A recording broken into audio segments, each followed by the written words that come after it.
तुमची पुरी फुगत नाही, मग या 10 चुका कधीच करू नका.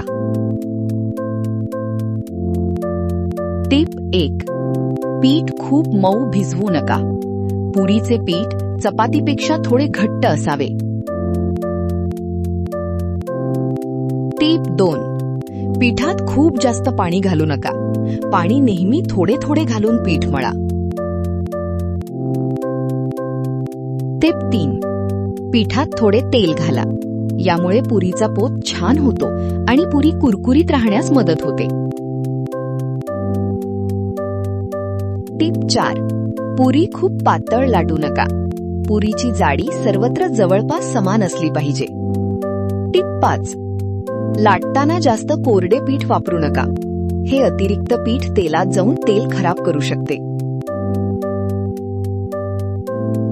टिप 6. तेल कमी गरम असेल तर पुरी तेल शोषते. पुरी सोडण्याआधी तेल व्यवस्थित गरम असणे गरजेचे आहे.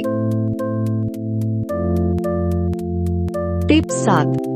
पुरी तेलात टाकल्यानंतर लगेच झाऱ्याने दाबू नका. काही सेकंदांनी हलके दाबा. पुरी फुगण्यास मदत होते. टिप 8. कढईत एकदम खूप पुरी टाकू नका. यामुळे तेलाचे तापमान कमी होते आणि पुरी तेलकट होते. टिप 9. पुरी जास्त वेळ तळू नका. पुरी फुगून हलकी सोनेरी झाली की लगेच बाहेर काढा. टिप 10. गरम पुरी लगेच बंद डब्यात ठेवू नका. वाफ अडकल्यामुळे पुरी मऊ पडू शकते. या छोट्या छोट्या चुका टाळल्या तर तुमच्या पुरी प्रत्येक वेळी मस्त फुगतील. अशाच स्वयंपाकघरातील भन्नाट टिप्ससाठी गौरीज पॅशनला सबस्क्राईब करा. धन्यवाद.